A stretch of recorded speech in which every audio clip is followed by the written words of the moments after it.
Hi, I am Kate Beaulieu, and I have recently started the Haunted Lakehead, which is a historical haunted crime tour, walking tour company in Thunder Bay, Ontario.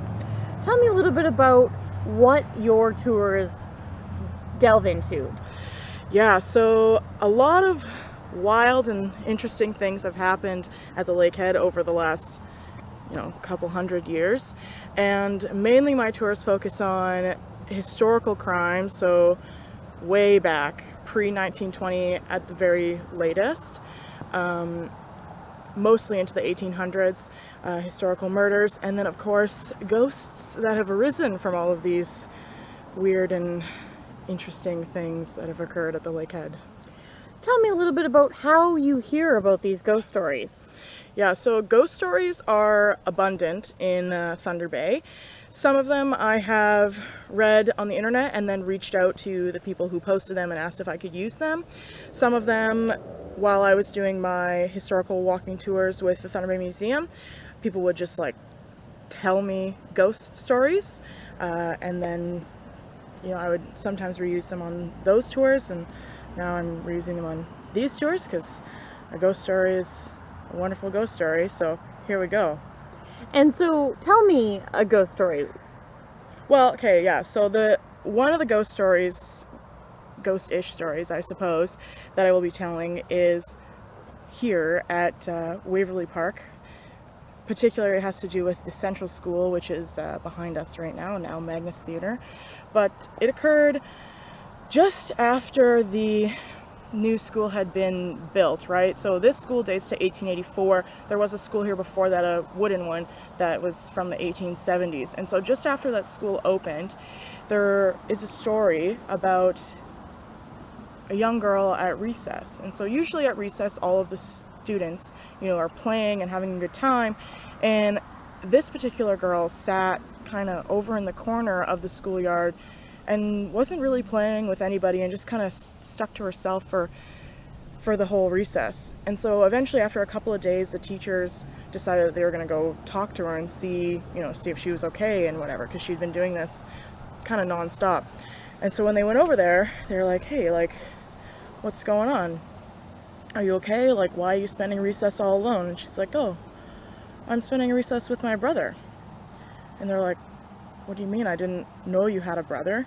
She's like, "Yeah, he died before I was born, and my parents told me that he was buried over here. So now, at recess time, I come and I hang out with him and spend recess with him."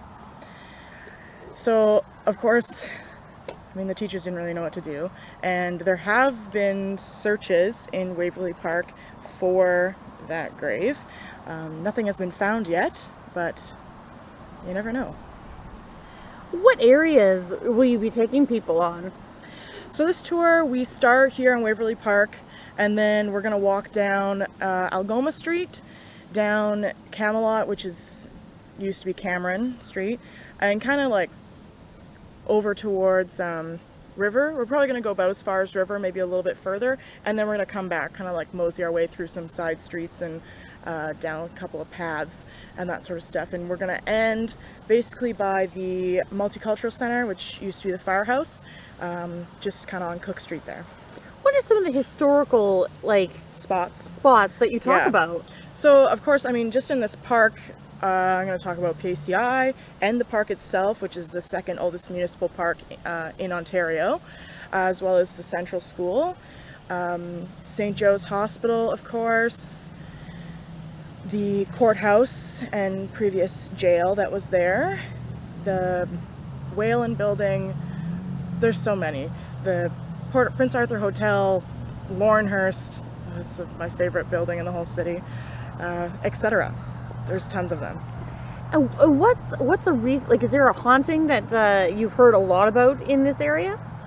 I think that the one that I hear the most often about, and that I think people are most familiar with, is of course the Prince Arthur Hotel.